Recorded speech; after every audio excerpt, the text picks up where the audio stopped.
And we're back with our very first edition of what could possibly be the best show on the internet as far as sports related content. Um, it is Breaking the Huddle, the list. And I'm glad I got Boom, Rico boom. popped on that one. That the reaction is all I needed. As soon as I saw the faces, well, I heard the music and I was like, "What the?" Um, of course, that's Tecmo Bowl. Gotta love myself some Tecmo Super Bowl from like NES and SNES. Um, that's the kind of show we're gonna have here, ladies and gentlemen. We're gonna have like retro. We're gonna talk about all things not that's not current sports. We're gonna talk about like this episode is dedicated to our all-time favorite Super Bowl moments, our top 10. We're gonna give our list. Each of us have 10. Possibly some of them are the same, possibly not. We'll just have to go through these 10 and I figure got it a out. feeling. So how you guys doing tonight? Oh, Doing well, doing man. great, man. Doing great. Couldn't wait for tonight. Excited to be here Yeah, and see what you guys have. Kind of the same thing I have on my list. Maybe a couple, maybe none. We'll I find out. was uh, I was pretty stoked when Matt pitched this show to me. What 2 weeks ago? I'm like, hell yeah, dude, let's go, let's do it. What's going on, Justin Summers? Thanks for popping in. Patriots for the win. I How you had doing? I have so much fun on Tuesdays doing a show like this with Reese talking about old wrestling programs and like top 10 lists for that. And that's why and I wanted to include you guys in the fun that I get to have every Tuesday. And it's been a long time coming. Rico and I haven't really done much as far as shows are together, and it's every time that we get together, it's a lot of fun. So I'm definitely looking forward to this and the shows going forward. Definitely, man. Need to do more. Need to do more. Absolutely. That's what you want. So we're gonna start with 10 and work our way down to our number one. Um, we'll start with Rico. Rico, what's your number 10 favorite, all time most memorable in your mind Super Bowl moments? All right, so this took a little bit of thinking here. It's not something to just sit there and be like, "Oh yeah, I'll pick this one."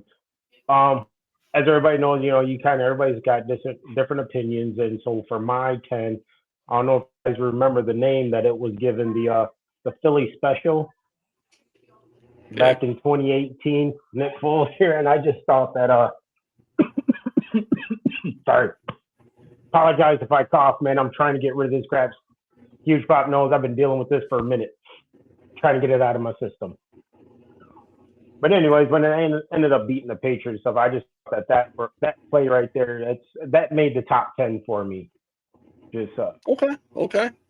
I remember like I was talking to a couple people trying to like put together my top 10 and the Philly special kept popping up on different people and I want to say I was talking to Cody Cornett about it, and he says, "Yeah, it was when Philly ran that play that Tom Brady tried to run, and they actually did it the right way."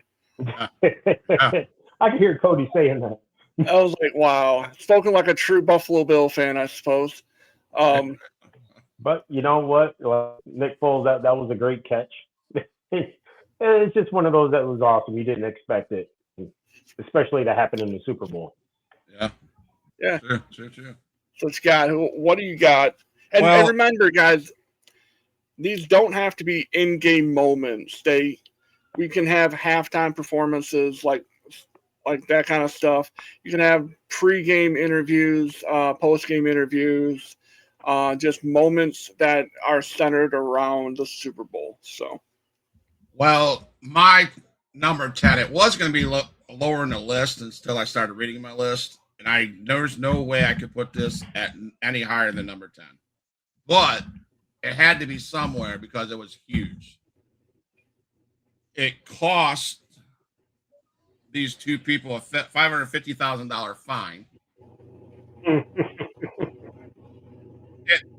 A lot of men probably liked it, but it's when Janet Jackson's nipple split, the nipple gate. The nip slip. The Nipplegate. Nipplegate with her and Justin Timberlake. I just read about it, again about it. I remember it happening. I did not realize it cost them $550,000 for that mistake. I mean, I'm sure Justin Timberlake had that in his wallet. I'm pretty sure, yeah. I mean, but yeah, that was my number 10. I had to put it in there because that was so memorable. But that's my only one, not football related and game related. My number 10 is the start of a dynasty. As much as I hated the Patriots back in like when they were dominant, because they just it felt like they were crushing everybody in their path. It was the first one where Tom Brady, a Michigan guy, came out of the 6th round of the draft, took over a team from Drew Brees gets hurt, and as a rookie he goes out and wins a Super Bowl. And just the moment of him putting his hands on his head and then like going like this, that's going to live in infamy of greatest like pictures in Super Bowl history. It is it was the birth of the GOAT, if you will. Love him or hate him, Tom Brady is the greatest quarterback to ever play the game. Like, that is not negotiable in my brain. It's not negotiable. Everything he's done from start to finish, he's excelled at. And so that's my number 1, is him winning his first, and it was the start of a dynasty. Yep. Oh man. So we might as well just jump into number 9. Can I go ahead and start with that one real quick? Yeah, go ahead. Number 9. Because it's what you picked for your number 10. That was my number 9. Honestly, like, just, I mean, you could have said it. That was the birth of the GOAT. I don't care what you say about Brady. I mean, you got to look at it, man. Look at his stats. Look at how he plays. Everybody his teammates who have played with him, the guy is like a machine. He doesn't quit. He's constantly learning. He's constantly studying. When everybody else is having fun, he's focusing. He's studying. He's trying to learn the game every single day. That's why he became one of the greats, actually the great, and that right there, that Super Bowl, that was the beginning. And I felt bad for Bledsoe getting hurt, but it birthed Brady. I mean, I know we use that word GOAT, and I get it, but I'm a type of guy that, because I'm going to name a few others later on that I have ranked up in the top 5. And I'm not saying Tom Brady's not up there, because he's in my several of my tops, and what he's done and what the Patriots have done. But I'm going to be talking about a couple other GOATs, in my opinion, from back in the 70s and 80s. Because if we agree, right, there's got to be a GOAT of every generation, in my opinion.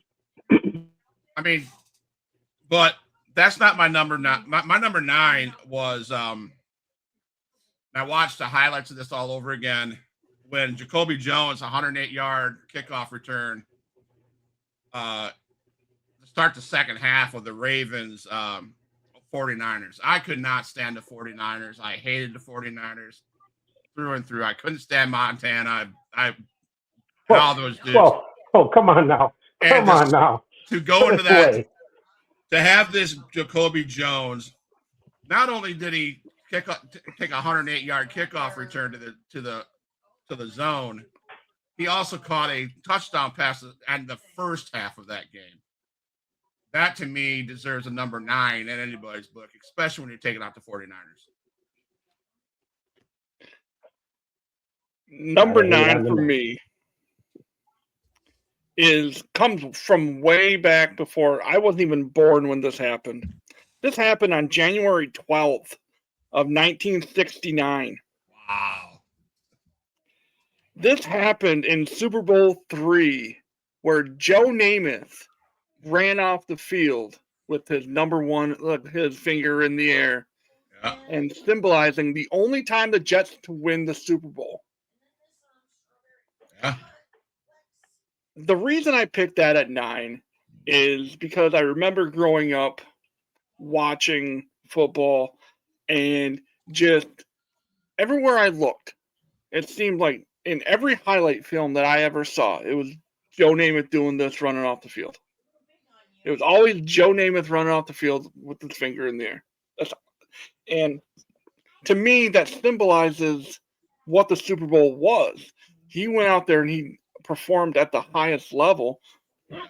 Excuse me. And he won a Super Bowl. And that's what we all. I mean, I remember throwing passes to my brother, to my cousins, and just walking off the field with my finger raised in the air, like, yeah, buddy, like on in the street at up in Indian River. It was Beach. Yeah. To the tree. Take a right. Oh yeah, it was the corner. Run the corner route. Yeah. And just so that's my number 9. It's the symbolism. It shows you what greatness is supposed to be, and it's just an iconic moment that will again. It's Tom Brady doing this. It's Joe Namath doing this. It's like Larry Bird when he was in the 3-point contest in the 80s, shot that last one and just walked away. He knew it was going in. It's those moments that, in my opinion, again, this is kind of why we're talking about these moments and not what's going on now. I think the pageantry isn't there in today's sports. To me, it's not. It's all about making that money, and it's not about the game itself anymore. Right. No, and that's where I agree with you 1,000%, man. It's like when we were younger, the games that were exciting, you couldn't wait to watch them because you knew it was like a gladiator match, the best against the best, and it was awesome to watch. And now it's more about the highlight, the showboating, the money, and it's not really about the game anymore. Right, and that's not even only in football. I know this is a football show. I guess no, it's not. It's not a football show. I know. I agree with you guys both, and I agree with you even more since I watched the on ESPN. It's the Bad Boys, and Detroit Pistons just getting up and walking off that floor. Just, it's about against the Bulls, just leaving the Bulls. Whatever, dude, we're out. Screw you, we're done. Or just watching the games that meant something, like the Boston Celtics, Detroit Pistons, those games that meant something. Now it's if you lose, you lose. You don't care.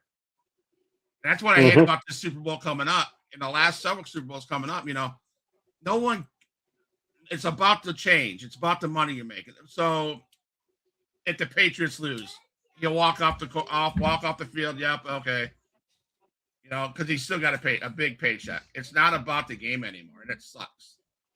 Yep, and like Matt was just saying, like it's different because, and not to interrupt, but man, okay, so I love football, but I'm more of a basketball fan than anything, and we're just talking. There's a difference in football too, to where back in the day you had they would challenge each other. They didn't sit there and go hang out afterwards. I'm not saying nobody can't get along, but I'm saying they had that mentality of like, I'm better. No, I'm better. And just going at it, to where nowadays it's just like, hey man, let's have a good game, hey, let's play around.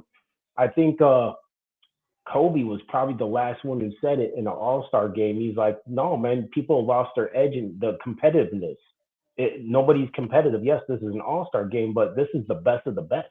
Why would you not want to put on a show for the millions of fans watching? They don't want to see you just joking around. They want to see this guy against this guy one-on-one. That's what they've been waiting to see. Everybody's lost that competitiveness. Absolutely. So, with that being said, Rico, what is your number 8? My number 8 would be Mr. Terry Bradshaw and his 4 touchdowns there. I think that highlights is one of the most definitely top 10 Super Bowl moments. And that was what in '79. Yeah. And he had 318 yards. I mean, that's been beaten, but at that time that was just amazing. And Bradshaw, he was a beast, man. He definitely had a great team to go with him, but Bradshaw himself was a great quarterback, and that for me that had to make it in the top 10. Okay. For me, I'll rebuttal that with my with my number 6. Just FYI. So my number 8 had to be the Tennessee Titans were so close to winning the game. Oh, the stretch. Yes. The 34 Super Bowl 34. All you had to do is go 2 yards, 2 stinking yards, and he was a yard short. That to me was badass defense by Mike Jones and the Rams. That was amazing. That to watch that, to get you on the edge of your seats. I don't care who you're rooting for. That was a banger of a play. And that's what made that Super Bowl memorable. No one, that's what we're talking about, right? Mm-hmm. That would be my Super Bowl 34 Rams defensive stand versus the Titans. I was so hoping that Tennessee was going to win that ball game. Yes. Yeah. that was too, honestly. That was Kevin Dyson. Kevin Dyson. Steve McNair threw that on a dime to Kevin Dyson. He did. And I thought, I was like, and then we were all rooting for the Tennessee Titans. Oh my God. Yep. So my number 8 is a very historical moment again. It happened in Super Bowl 22. Doug Williams becomes the first black quarterback to win a Super Bowl. He was the first starting quarterback that was African American, and he won the Super Bowl. That's always been a statistic that has stood out to me. It's at the time it's quite impressive because in stereotypes, not my brain, but how the society viewed quarterbacks is you had to be that 6'4" white dude with just an absolute cannon for an arm. Like that was what a quarterback was. And along comes Doug Williams and said, nah, fam, I got you. Mm-hmm. This is how we roll. This is what we do. It doesn't matter the skin color. It matters how good you are. Right. And Doug Williams freaking balled out. The Washington at the time, the Redskins beat the Broncos 42-10 in that Super Bowl. That was an ass whooping. It wasn't even a good Super Bowl. It was just the moment that, like I said, it was the moment that he created. He etched his name in immortality and became the first ever player to do what he did. And that comes in at number 8 for me. Good 8. What's up, 7, bro? Number 7. Who wants to go this time? Oh, I'll go next. Actually, this is kind of piggybacking. I believe it was off of your 10 or 9. There, Scott, was Jacoby Jones. Yeah. Because I have it for 2 reasons. One, for him returning it, but 2, it was the blessing he got from Ray Lewis right before he returned it. If you go back and watch it, you'll see Ray just kind of giving him a blessing. He goes out and just returns it. And I'm like, because I love Ray Lewis, man. That guy was a monster. If you get a chance, if you have access to HBO Max, right? Mm-hmm. Go watch. They have every season of Hard Knocks. Yep. The first season is the Baltimore Ravens after they won that Super Bowl. Okay. After they won the 01 Super Bowl or the 2000 Super Bowl. The one that they beat the brakes off the Giants. They had that's when they started the Hard Knocks. And a young Ray Lewis, they were talking to him, and he said, I want one day them to, when they say middle linebacker, I want them, the first thing out of their mouth is to say Ray Lewis. Yeah. And I'm like, well, you did what you set out to do, because I don't care who you are, who you're talking to. I say middle linebacker, you say Ray Lewis. There's nobody that, there's no one that touches Ray Lewis. Nope. Just not. It's not. No, sorry. I don't care what you got to say to me. Nope. The next person in line, in my opinion, is, and he played an outside linebacker, and that's Lawrence Taylor. Those are the only two that if I'm a quarterback and I see Lawrence Taylor or Ray Lewis, I'm sorry, coach. Guess what I'm doing? I'm snapping the ball and kneeling. Sorry. I'm not standing up in that pocket. Are you serious? Yeah, you guys better be ready for a quick pass. Yeah. Shoot. But no, I just thought that was a special moment right there. You know, Ray and Jacoby. Yeah. Well, So my number seven. My number 7 is, Matt knows how much. You know, I'm a Michigan fan. I love Tom Brady as a Michigan Wolverine. I do. I could not stand until this year the Patriots. I laughed at the Patriots the last couple of years because they looked so stupid. I couldn't stand the Patriots the years before that because they were so good. And this is, you know, I say this all the time to people that I watch football with, you know, if you give Brett Favre a minute, you're done. If you give Mahomes 40 seconds, screw you, you're done. You're done. I hate the Chiefs, but I'll give that guy props. You're done. He's good. He's and good. He's still young. He's still young. You give Tom Brady the football with 12 seconds on the clock, you're screwed. Because he has, back then he had Edelman, he had Gronk, a hell of an arm. The boy could play. So you're down 31, you're down 28-3 against the Falcons. And Brady comes back and scores 31 unanswered points. 28-6, or was it 28-8? That was no 28-3. Yep. And you end up beating them 34-28. It was a comeback. I even called you and be like, game over. Why are we watching the second half?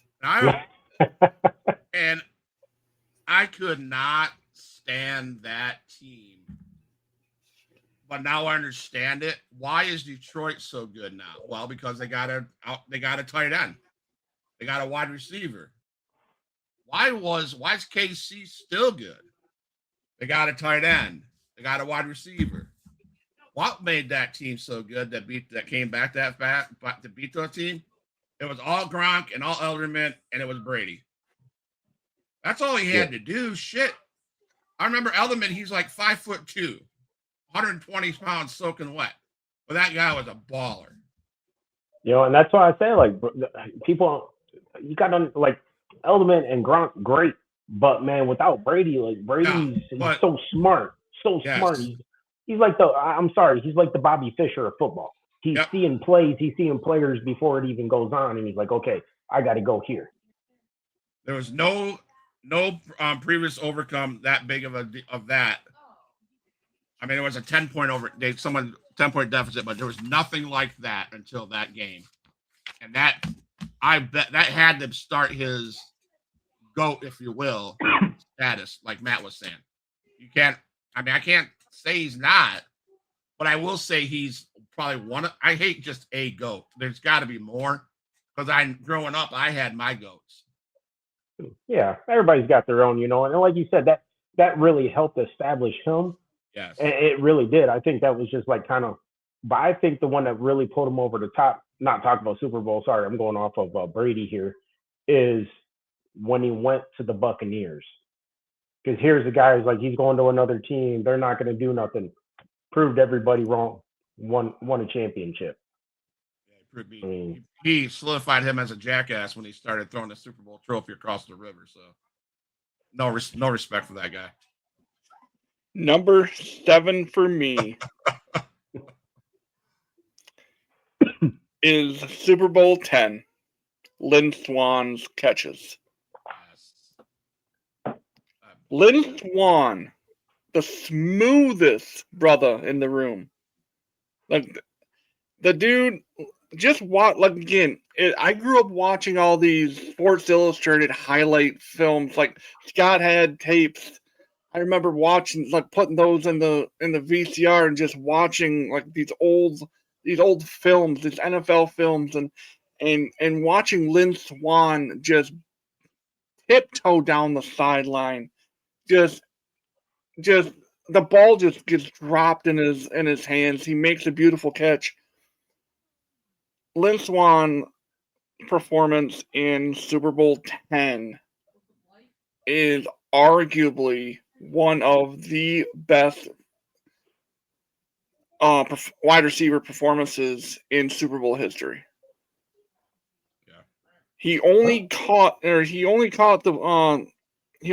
4 passes, but 3 of them were highlight reel grabs. Yeah. And an honorable mention that was kind of summed into this is another Pittsburgh Steeler moment, and that Santonio Holmes toe tap.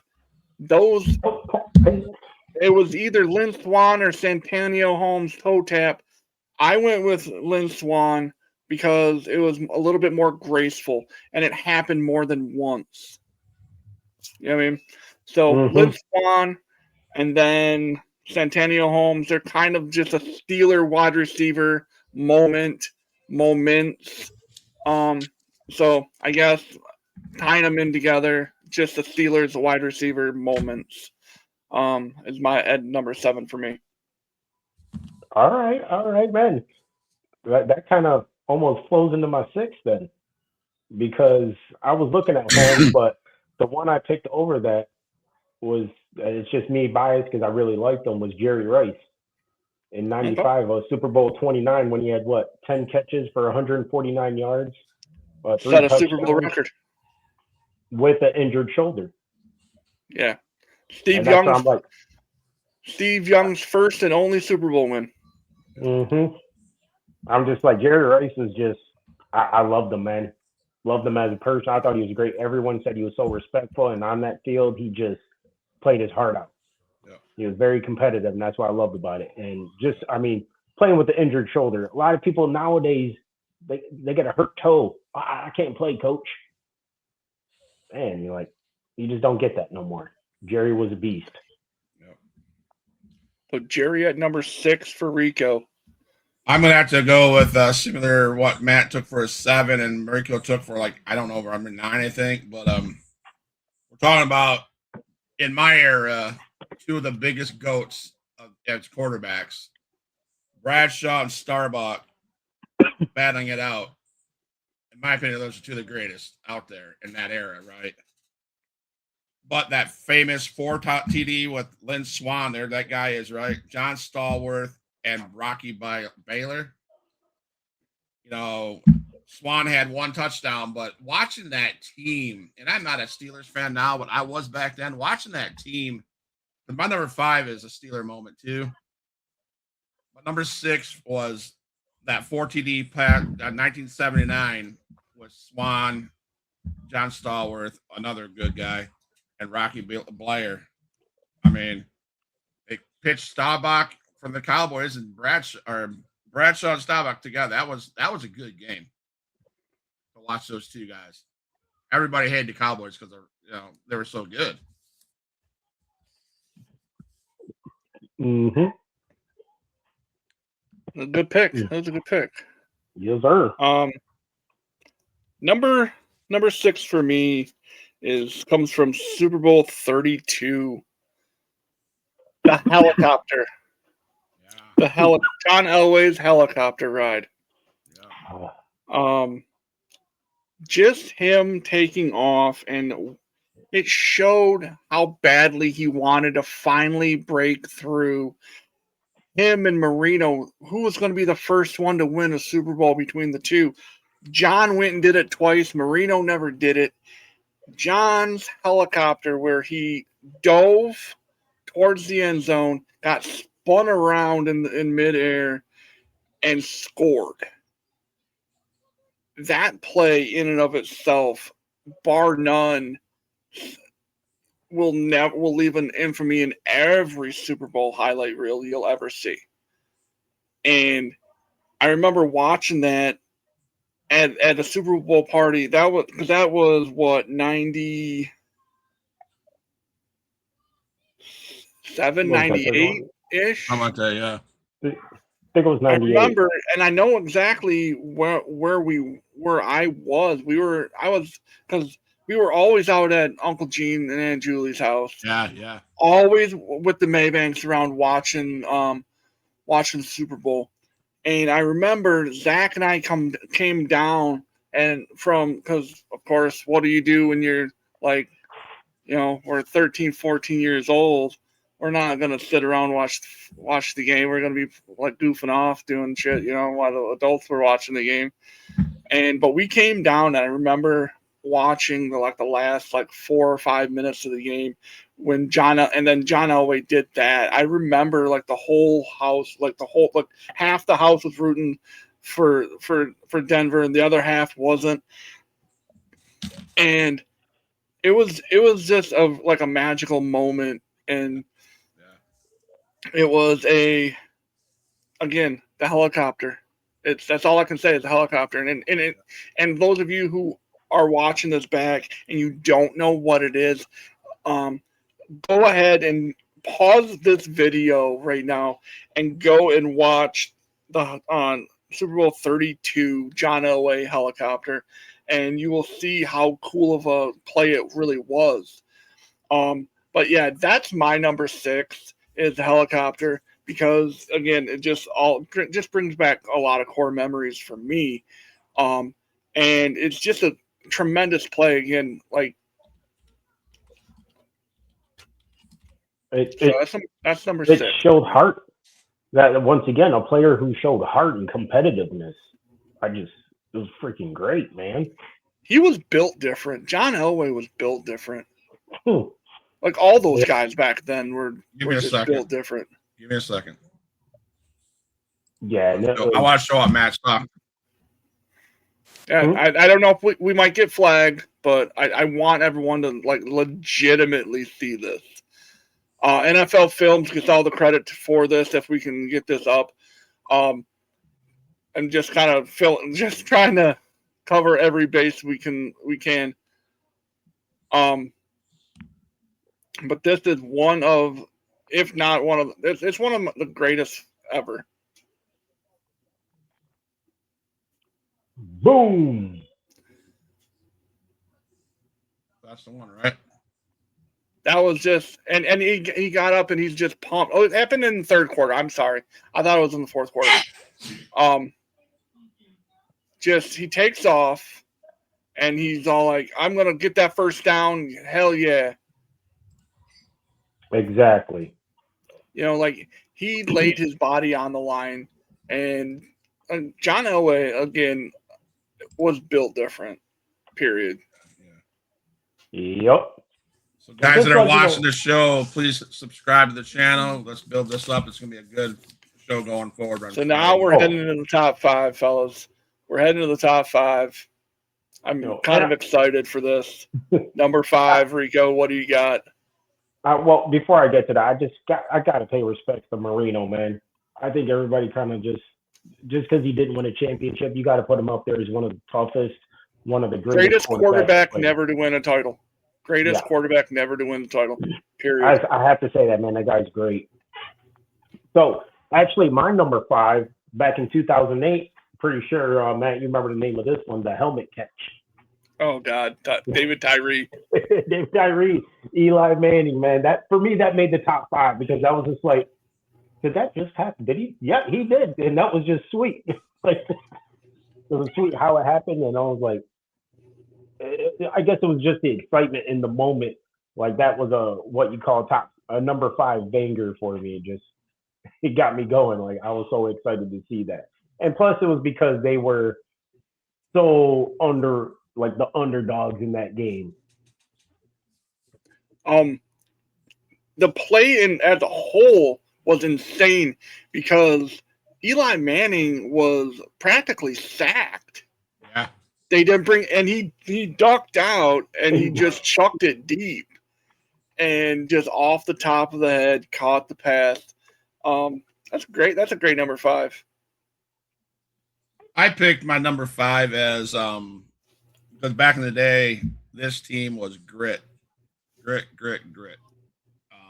They had a running back that was phenomenal by the name of Franco Harris. Pittsburgh Steelers. He only had 46 yards in this game, but the touchdown it was a 46 yard. He broke it out. I don't know if anybody's seen it. Watch the highlights. He won touchdowns, but he made people pay. He was in there and he had all the attention around him, which opened up better plays for the Steelers to be able to score otherwise. But he, to me, we're talking about players, he was key to that Super Bowl run, both in 79 and in 80. So I couldn't leave him out of there. He might not have had that 100 yards or 200 yards like these running backs do now, but boy, was big and boy, made a difference, and especially in that Super Bowl where he scored that one touchdown. So I had to give it that, my number 5. Franco Harris's immaculate reception was in the AFC championship game. Okay. So that play, if you watch football, you cannot call yourself a football fan if you don't know what the immaculate reception is. Yeah. like I hate to be that guy. I hate to be the old head gatekeeper. You cannot say that you're a football fan if you don't know what the immaculate reception is. We're gonna see. Come on. Just in case people don't know. You know what I mean? Okay, hold on, man. Well, show the play. He's like, we're gonna teach you guys today. Teach you some lessons. I don't care if we get fined. I really don't. Hey, listen, I'm just here so I don't get fined. I'm all about that action, boss. So number 6, or number 5 for me, is actually let's see the immaculate reception. Dun, dun, dun, dun, dun. I'm telling you right now, that looks.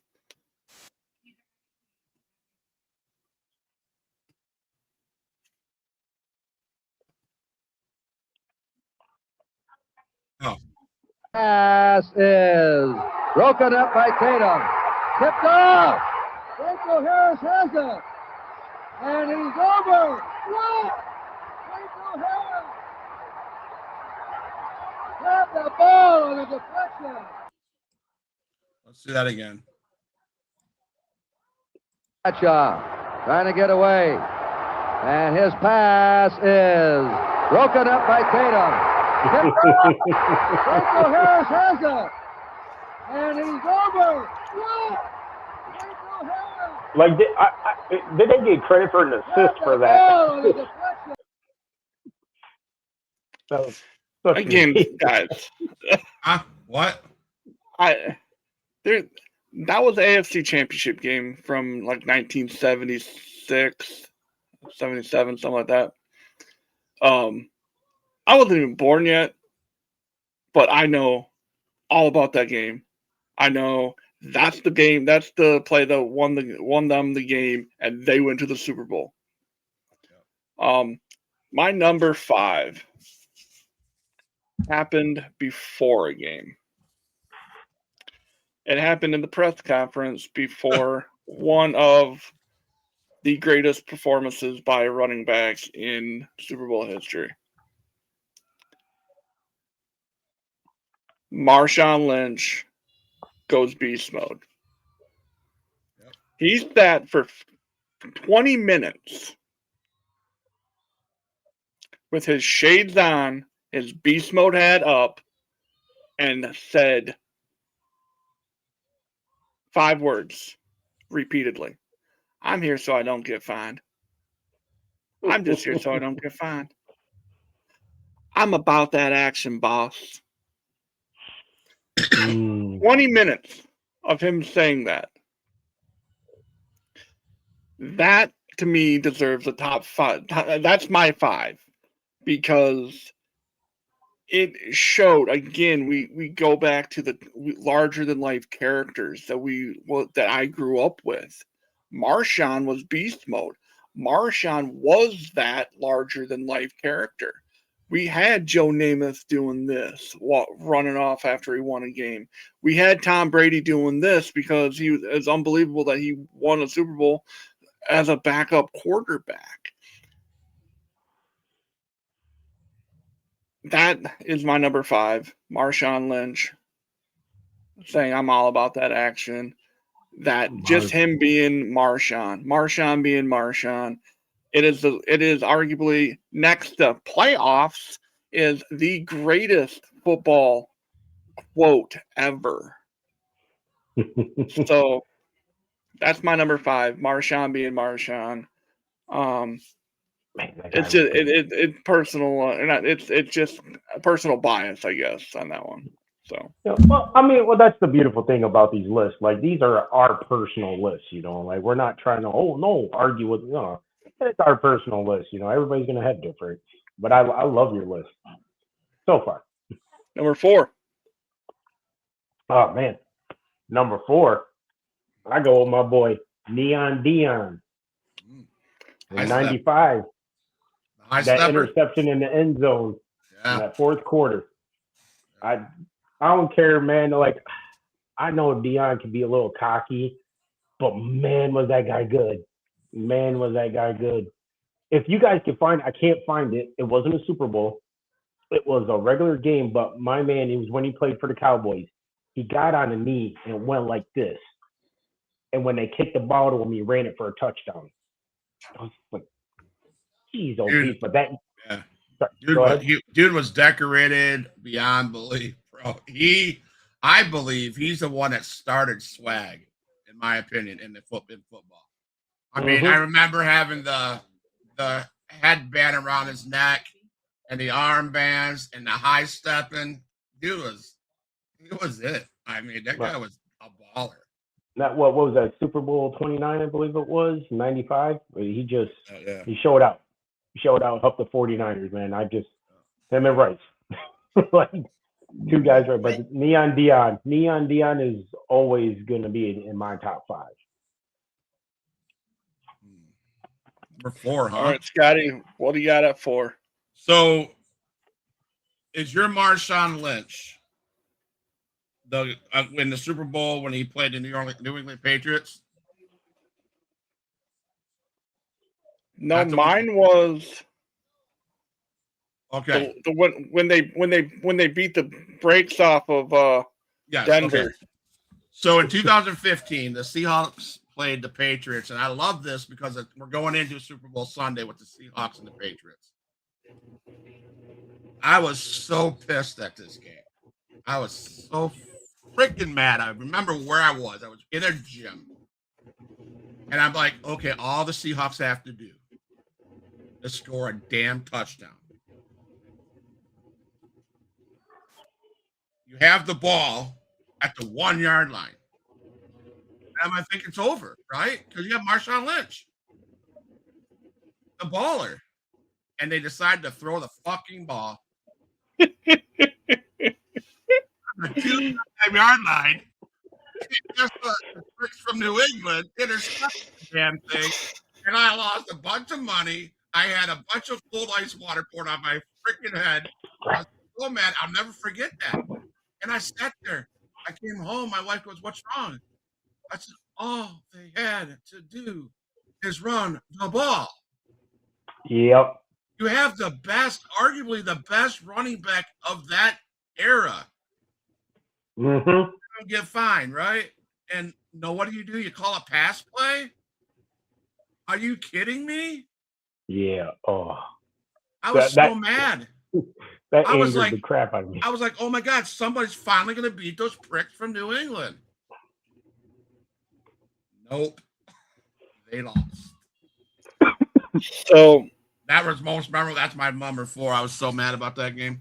Madder than hell. my number 4 goes from one goal line interception to another. Arizona Cardinals. They're down 10-7. They're driving. They're going to score one. They're going to punch one in on the Steelers. James Harrison picks them off at the goal line, takes it 100 yards back to the house to give them a 17-7 lead going into halftime. And that's the game that Santonio Holmes toe tapped and got in for the game winner was the Holmes toe tap. But James Harrison picking that off at the goal line and taking it back to the house. It's just a moment that lived. That's gonna again. It's a moment in my brain that I'll never forget. I can tell you right now that that was the first Super Bowl that Jennifer and I had at our own apartment. Like when we just we just bought a TV specifically for the Super Bowl, like for the sporting events. Like we got this big TV.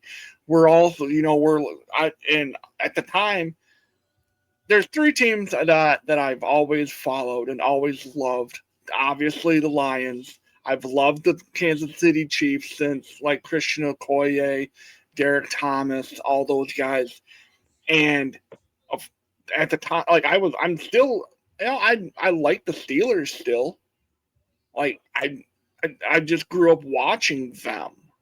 Like it was Lions that always played at 1:00, and then it either went to the Steelers or the Kansas City games. Yep. So that's just who I grew up watching, and I just adopted them as my 2A and 2B. Yeah. So I was a Steelers fan. So I was like, hey, my brother, he's a Colts fan by default because he spent time there. We will get into this moment later on down the road. We don't have to dive into it today. But there's a moment in playoff history that he still is a little chapped about, but it's fine. It's fine. You can't win them all. I mean, I'm a Lions fan, and I know that. So my number 4 is James Harrison, pick 6 from the goal line. And like I said, just an amazing moment and will forever live as one of the greatest moments in Super Bowl history. And if anybody didn't know, all 3 of us are Lions fans. We're all Lions fans. Detroit. So.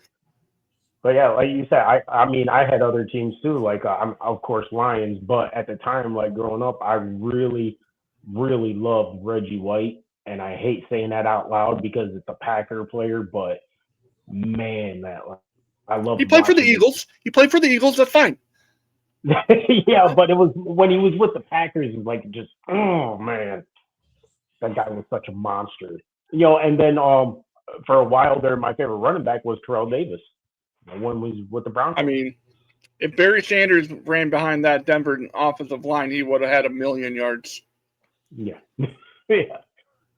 Big difference when you have a good O-line. So we're now in number 3. Where do you go with number 3?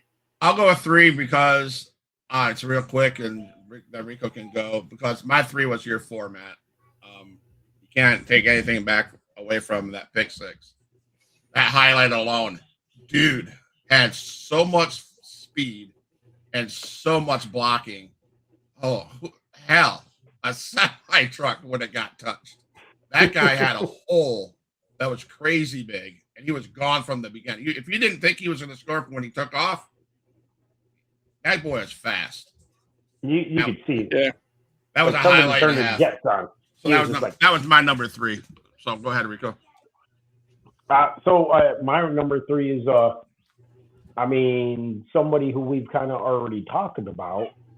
It was hard for me because I still don't know if I made the right choice. But anyways, my number 3 is Ray Lewis in the 2001 Super Bowl when he had 5 tackles, 4 pass deflection, and the guy. And I wrote this down in my notes because it stood out to me because everybody said it to him. We talked about it earlier, Matt. He is the gold standard of defensive dominance. Yeah. A defensive player got the MVP. Like that I guy. want to say he's the only person ever to win. I think he's the only defensive player to ever win an MVP. Wasn't that game in the Pontiac Silverdome? Wasn't that game in Detroit? Wasn't there? There was a Super Bowl there. I thought was that that Pittsburgh and Seattle was that Ford Field. Okay, but yeah, that was my number 3, and that was hard for me to put it at 3. I wanted to put him higher, but 2 other ones I hold higher. But Ray Lewis, man, like you said, you can't mention middle linebacker without Ray Lewis. You just can't. My number 3 is a moment and a team kind of combined. The team itself was a team that went 4 consecutive years to the Super Bowl. Didn't win. They're 0-4. And the moment is Super Bowl 25. Wide right. Of course, I'm talking about the Buffalo Bills. Buffalo Bills have broken, and like everyone who ever rooted for them had broken their heart in some fashion. And they continue to do it to this day because, again, it's going to sound like I'm taking a shot at the Buffalo Bills, and I'm not. Until Josh Allen, and again, I don't want to get on too much of a tangent, but until Josh Allen can decide that he's going to be a killer and put teams away and be that guy, be the MVP of the league, and be the best player on the field whenever he touches it, until that happens, he's not going to win. He's not going to win a Super Bowl until he can figure out how to turn on that killer. And that's sad because he is the second best quarterback in the league right now. Patrick Mahomes is 1, until someone can knock him off without him being injured. He's still number 1. Number 2, a very close second, is Josh Allen. Until Josh can get over that hump, he's always going to be 2. I compare Josh Allen to Peyton Manning. I really do, because Peyton Manning had Tom. Tom kicked the shit out of him every year. Peyton couldn't get over the Patriots hump. The Bills, they're the same thing. They can't get over that Chiefs hump. They can't get out of the AFC West. It's just something they can't do. So with that being said, the Bills going to 4 consecutive and the wide right will live in infamy in Super Bowl lore. No one has ever gone back losses in the Super Bowl, let alone 4 in a row. Let's break it down one last little bit here. The Bills lost to the Redskins, the Giants, and the Cowboys twice. They ran into the NFC East buzzsaw. That's what they ran into. Mm-hmm. But wide right. Good one, man. But wide right. Number 2. Dang, that was a good one, man. Can I just throw number 2? I had 2 of them. I'll make it quick. I just couldn't pick who. So the first one is, we've already talked about it. Scott, you brought it up, was the Patriots comeback. Against Falcons. I just felt like that was so high up there that it's never been done, and the way it happened, it just freaking just showed the greatness of not just Brady, but as the Patriots team all in itself. Then the second portion was the Giants in Super Bowl 2008. they were such underdogs. Nobody expected them to win, and you had a perfect season with the Patriots. Everybody gunned them to win. And how many times was Brady hustled almost sacked a couple times, and he did Strahan and that freaking defensive line, they had his number the whole game. They made that boy hustle for everything he had. And that's why I really put them at number 2, because that they showed their heart. Yeah. They actually came as the underdogs and show heart, and you can win. Okay. I had to give number 2 to back in the day when I was I'm gonna probably, let me see, 14, I suppose. I remember watching football with mom and dad. I think Detroit got into the playoffs and they ran up against the Washington Redskins, I believe. That was 1992. Okay, so this all right. So, anyways, I remember watching this Washington Redskins team, and I remember this running back, Riggins, John Riggins, number 44, I believe.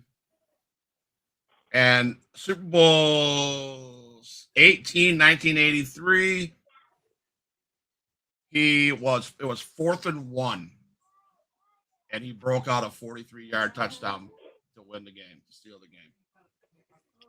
To me, that boy, dude, no one could stop Mr. John Riggins, man. That guy was a monster, and that Washington Redskins team was amazing that year. But I remember that game, and it was like 4th and 1. I'm like, oh, you had, but he said, no, I'm going to go 4th and 43. I'm going to go all the way. And that was, to me, one of the highlights that I remember watching as a kid growing up. 43-yard run, and that was against the Dolphins, I believe. Yeah, it's Dolphins, yeah. The team that didn't win. Good too. My number 2, and again, it's my number 2 is, we've already talked about it. It's the dumbest thing to ever happen in a Super Bowl. It is no beast mode. It is the worst call in Super Bowl history. Absolutely. Pete Carroll should wake up every morning, have his cup of coffee, and call Marshawn Lynch and apologize for not giving him the ball. That was dumb. I was so mad. It's the worst. It's honestly the worst play call in sports history. How do you mess that up? So maybe Pete was just thinking like, okay, everybody's gunning for Marshawn. Let's throw a pass. No, dude, no. You're on the freaking 2-yard line. Are you fucking serious? No. Oh, I mean, it would be like saying, all right, we have Mariano Rivera in the bullpen. Let's warm up. Let's let Derek Jeter throw a pass or throw this last inning. Let Mark Teixeira throw the last inning of the World Series Game 7, and when we're up by 1 run, that doesn't work. You give the fucking ball to Marshawn. Come on, let's not be stupid. But that's my number 2. It's the dumbest play in Super Bowl history. We will sit here. I promise you, we will have this same conversation 10 years from now, and we will still bring that play up. It will still be in everyone's top 5, and that's just how it is. It is the worst play in Super Bowl history. Period. Yep. Number 1. What's your number 1, Rico? All right. Well, my number 1 is I'm going with my boy Reggie White. And 97. Was it Super Bowl 31? At the time, he set the record for the most sacks in the Super Bowl. And when I just say he showed greatness, he showed greatness. Like he showed you hunger. He wanted that. He was. When I say hunger, it's like he wanted that championship so bad, and he didn't matter if the other teammates were helping or not. He was doing it on his own. But that guy showed everything throughout that whole game. I didn't see a play where he just sat back and was kind of like barely. No, he was hustling the whole game. And like I said, I've always had him high. This is my pick. I've always held him high. That's my number one because Reggie White was one of the greats and showed it. Well, Okay, number one. I had to go with number one. But when Matt called me up 2 weeks ago, oh shit, and he said, "We're gonna do. What do you think about this setup?" And I said, "Okay." He asked about Rico being a part of the show. I said, "Yeah, that's cool. Let's make it a night show." Matt said, "Yeah, let's do it." Then he goes, "Here's my idea of the first show: top Super Bowl hits or top Super Bowls moments important to me." I hung up the phone, and I was like, the first thing that came to my mind was McMahon, Peyton, Walter Payton, Dick, whatever his name is, coach, Refrigerator Perry, Super Bowl Shuffle. Tell me if you're back in that era, you didn't follow the commercials, you didn't sing the song, you didn't love the video. Come on, if you tell me you didn't like that video, I gotta come up through that screen and slap you because we all like that video. We all sang that song. And the Super Bowl moment, Matt was telling me, I didn't realize this until Matt told me this. The Super Bowl moment wasn't Walter Payton scoring a touchdown because he didn't score that game. Refrigerator Perry on a 1-yard plunge into the end zone. Not only did he score a touchdown, he had a hell of a game on defense. Yeah, Fridge had the only rushing touchdown of that game. Walter Payton didn't cross that goal line. No. And that Chicago Bears team was one of the best of all time. They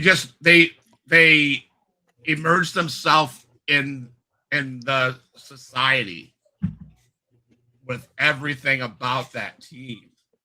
If we had social media, that would have blew up. Mm-hmm. But, oh my God, that to me, if I look back as a football fan, that to me was number one. If it's the first thing in my memory, that has to be my number one pick. Because that was, to me, like Hogan coming down at Daytona Beach and dropping a leg onto Macho Man Randy Savage. I'll never forget that. I'll never forget Refrigerator Perry scoring that touchdown. And with the weeks before that, we had the Bears in rock and roll outfits, and they were singing their song. Coach Ditka with the vest, with the Bears vest. You can still see it on Saturday Night Live. The Bears. Come on, you know what I'm saying, right? The Bears. That's the reason why that is my number one Super Bowl moment. Well, I'm going to read off some stats for number one. Most punt returns in a game, 6. Most kickoff returns for touchdowns in a game, 1. Most combined yardage gained, 244.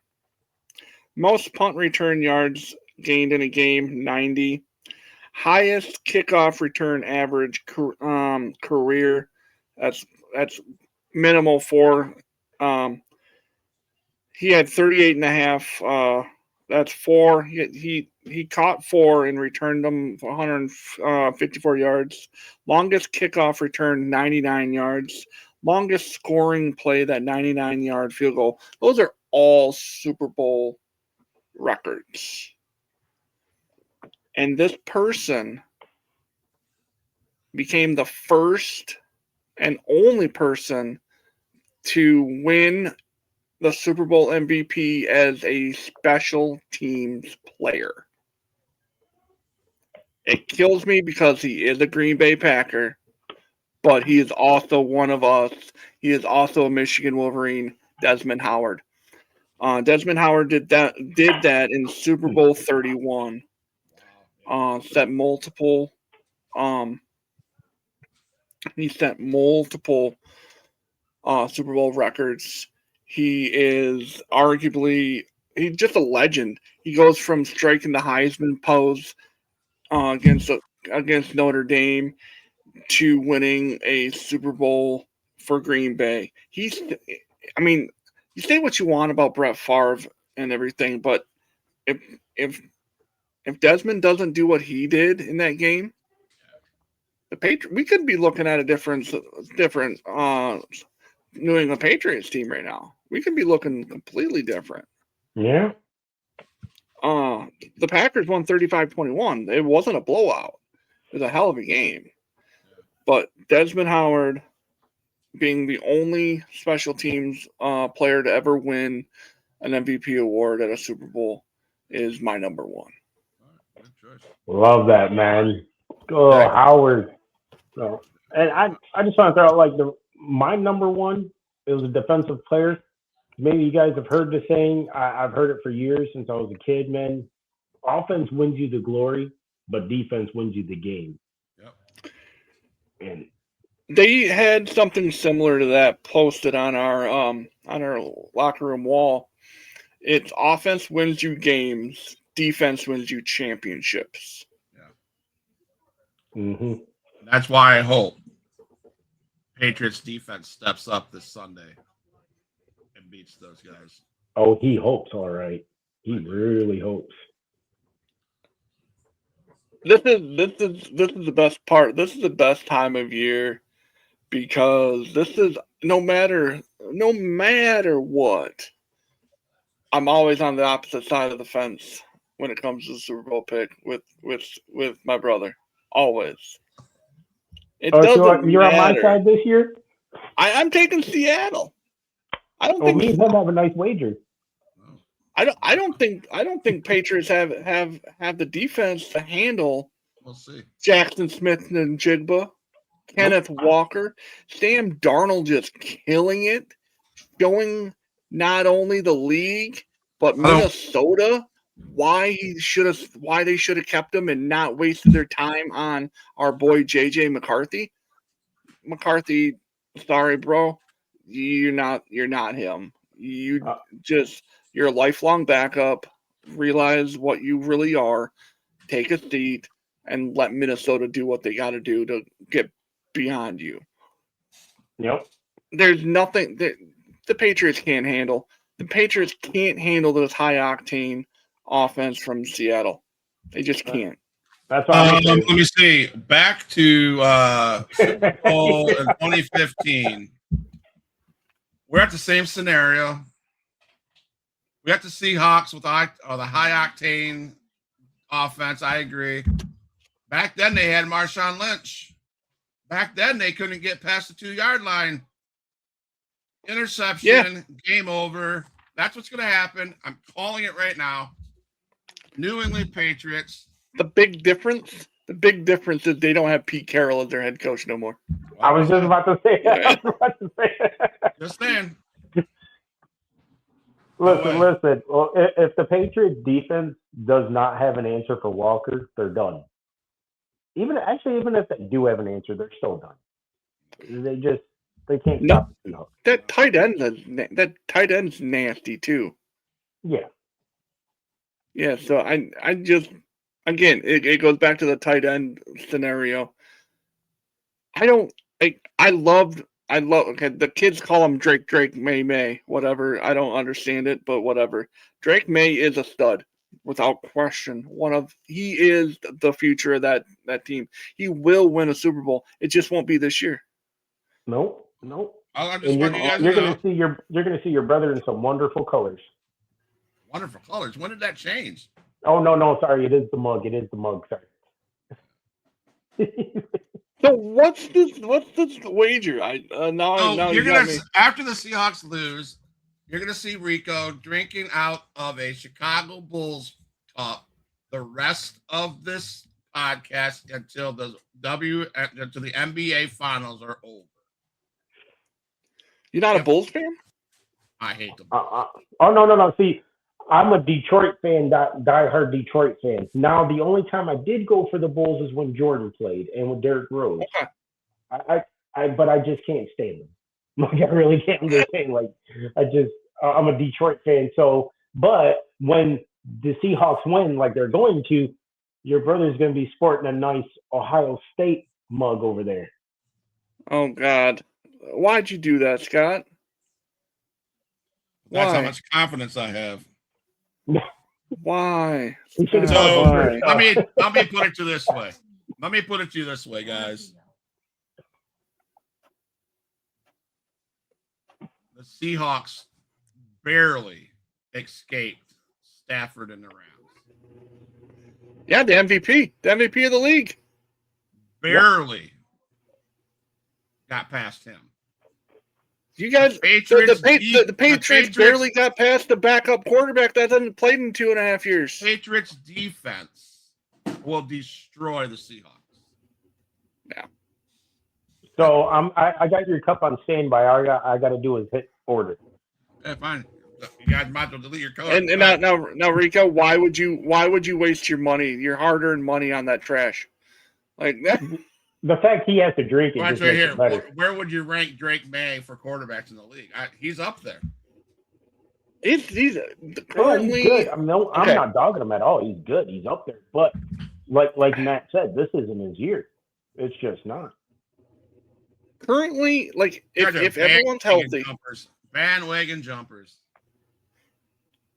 I'm just saying, like, the Patriots barely got past a quarterback who is legitimately hasn't started a game in close to 2 years. In a snowstorm, bro. Okay, we'll blame it on still 2 years of rust. In a snowstorm. If there was no snow, Drake May would have blew out that team. The Broncos were winning. And then the snow came up, and the snow settled in. If anything, I can make a case. If anything, I can make a case that if the snow stayed away, the Broncos would be playing, and we'd be talking about Stidham versus. Yep. You know, like it. Okay. If anything, Drake May liked the snow and was able to exploit it.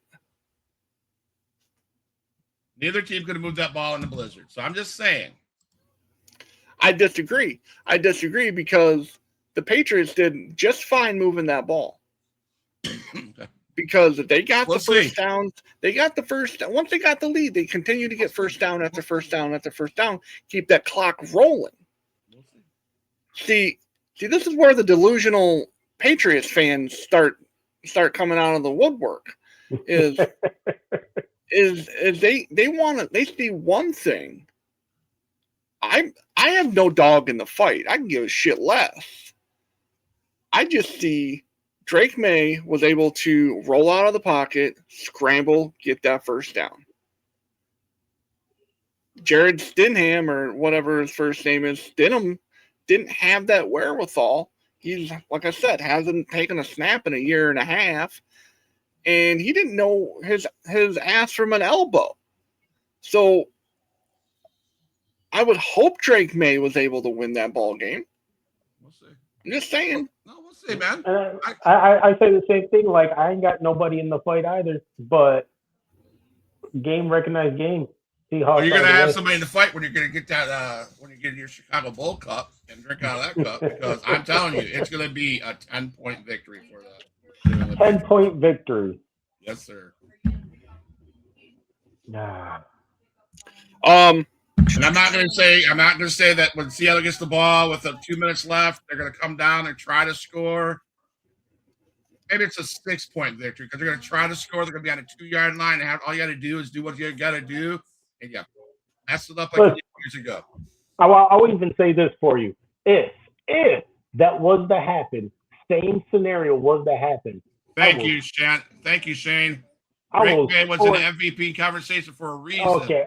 They will be competitive Sunday. They also have the best rated Yeah. defense in the playoffs. A Chicago Bulls So Drake May was if that play happens. What team beat this year's MVP? The Seattle Seahawks. The Seahawks beat the Rams. Beat Matthew Stafford and the Rams. Because the Seahawks haven't played a defense like the New England Patriots. Just saying. What are you talking about? Rams defense is eating people. Yeah, okay. I'm just saying, New England Patriots team's defense will chew the Seahawks up. I say Patriots does have a good defense. Not dogging them whatsoever, but they're just not going to win this one. Rams also have like the 17th ranked defense. So what are you talking about? Number 1 defense in 17. That's a far cry. I'm telling you, the Seattle Seahawks. Why to make it so far? Yeah. Why? Yeah. Just saying. Because if they had one of the worst defenses, they wouldn't have even made it that far. They have a stellar offense, so that's probably how they made it that far. They have the MVP. You got to stop people from scoring to win the game. Well, they didn't, did they?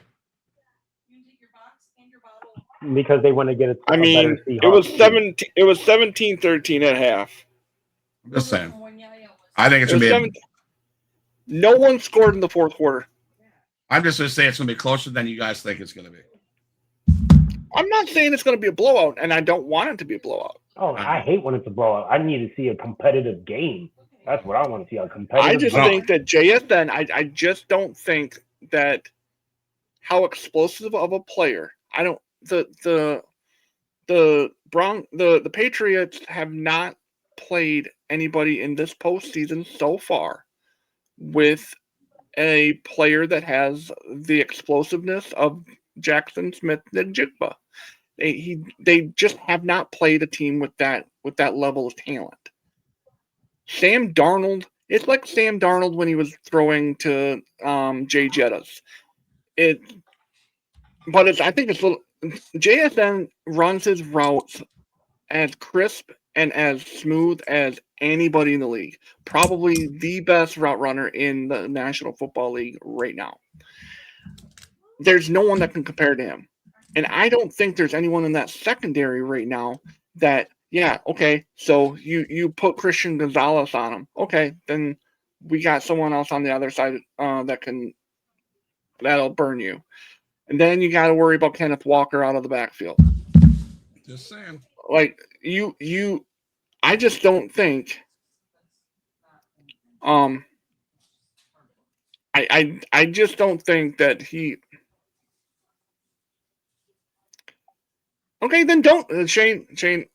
I'm glad that you're here, and don't take this the wrong way. Don't trust Sam Darnold. Then be the New England Patriot rider that you seem to be. That's fine. Have fun. Watch the Super Bowl. I'm just pointing out facts. I think Sam Darnold, his time with that he spent in San Francisco, has turned his life around. I truly believe so. He has gone from a bottom 4 quarterback in the NFL. He has been a journeyman this whole time. He found himself in San Francisco, got a chance to learn under Brock Purdy and all those, and got a chance to learn from Kyle Shanahan and just the organization that is a very good organization in San Francisco.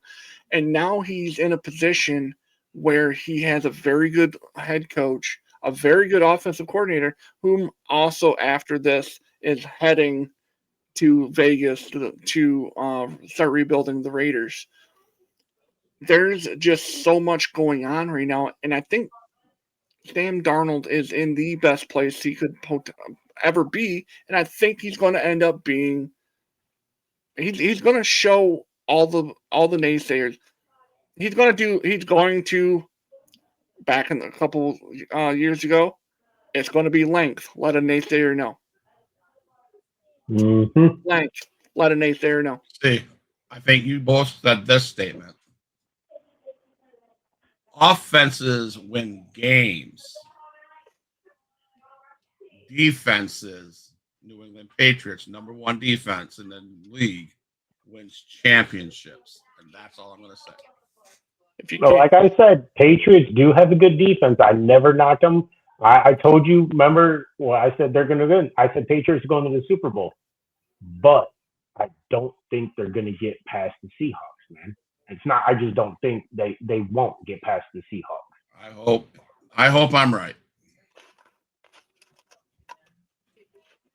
Yeah. So that is episode 1, ladies and gentlemen, of Breaking the Huddle, the list. Next week, I'll post something on social medias. I'll post a video on TikTok and I'll give something to Scott for next week's show. It's going to be every Friday night, 9 to 10, 10:30. We're sitting at the 10:30 mark right now. It's going to be an hour and a half of us 3 shooting the shit about old school sports, old school video games, and that kind of stuff. And thank you, thank you, Shane.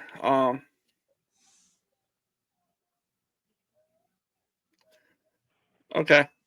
Yeah, like I said, Mayo's good. Nobody's dogging him. Nobody's dogging him. Come back next week. Maybe we'll have that discussion after the Seahawks are hoisting the Lombardi Trophy. But thank you, Shane, for appreciate the conversations, man. And hit that follow button, guys. Hit that follow button. It's nothing. Put it this way. Put it this way. Nothing will ever compare to a Minnesota Vikings game from 1996. That day will, yeah. Anyway, thank you, Shane. Thank you, Matt, the Duelist. Thank you, everyone else who's come and watched our program for this last hour and a half. It's a lot of fun. Check out everything that Huge Pop Entertainment has to offer. We have old episodes. We've talked to guys like Ken Anderson in the wrestling world. We talked to Nick, Matt, Kyoto. We've talked to several other legends in the game and a lot of future legends in the world of wrestling. We've had guys like Loomis Brown on. He's an all-pro left tackle for the Detroit Lions. We've had Darren Madeley, former national champion goaltender for the Lake Superior State University Lakers. We have current closer, do believe, for the Baltimore Orioles, Grant Wolfram. We had him on 2 years ago. So we're working towards getting others to come on to this show and our other shows. I have a show, or Scott's got his interviews throughout the week. Do you have anything next week? Monday, Tuesday, and Wednesday, yes, we have some shows. I'd have to give you the. I know Tuesday's a Raw recap. I think Logan Price is on Wednesday. Nothing on Monday so far, but Logan, come on board to watch the Logan Price one. I'm super stoked. He told me on the phone, and I'm going to post his promo. He's not only going to tear the fourth wall down, and his words were, I'm going to obliterate that motherfucker. Mm-hmm. There are people like you, Matt Cardona, that might want to pay attention to Wednesday's show. Yeah, I love how you just did it. And one of my favorites that just because I love the guy we recently had, about a month ago, was Buff Bagwell. Oh Buff yeah. is just love Buff, man. That guy was awesome. There's a lot of things coming up the pipe. I think 2026 is going to be a huge year. Every Tuesday. Yep. We didn't do it this week. Things happen. We have Blood Feud Radio, Reese or Rudy Poo Wrestling on TikTok. His Reese is my dude from the UK. We do a show going forward. Like once we get settled, I got news. I'll talk to you guys off the air about it. But the background will change in the next month or so. If that's a hint for anybody. Anyway, Tuesdays from 3:30 until 4:30 ish, we talk. It's called Blood Feud Radio, and we talk old school wrestling. We find lists on the internet and we break them down and we just tell people that they're wrong because that's what we do on Blood Feud Radio. You're wrong, and if you don't like it, well, we have a little phrase that we just fire us, you fucking mark. So we got that going on Tuesdays, and then now we're here.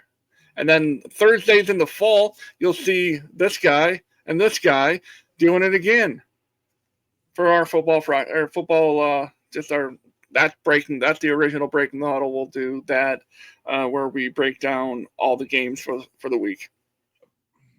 So that's Huge Pop Entertainment. Yeah, every day, but and you know what? You know what? There's something. There's just one quick thing that I want to say. Be a fan. Just be a fan. And I'm going to try to leave it at that and not go into all the gory details, but be a fan and remember who you are. Right. You're a fan. We watch sports. I might think that I'm an analyst from ESPN maybe, and in some previous life I could have been. But in the end game, I am just a fan. Yep. Scott's a fan. Rico's a fan. Shane, I'm assuming you're a very, very knowledgeable individual. You're a fan. Anyone who watches this show, we're just fans, right? So let's keep that in mind and just enjoy everything for what it is. Yep. That's about all I got. You guys have anything? Oh man, appreciate you guys for chiming in and just paying attention and going along with us and our nonsense, just talking to each other. And just like Matt said, man, just remember who you are. Be a fan. Don't make me break out the Moana song. Come on. No, be a fan. Be a fan. Yeah, I mean, it's just our opinions. No judgment. It's judgment free here. Even when the people come in the chat, it's judgment free. And we're fans and we're brothers. And yeah, man, just be a fan. Like, enjoy the sports. Okay? Olympics are coming up. Enjoy it. Root for who you want to root for. So be a friend. Tell a friend. That's the best thing about being a fan is you're not always going to agree with somebody else. That's the beauty of it. Yeah. It's the competition. Enjoy it.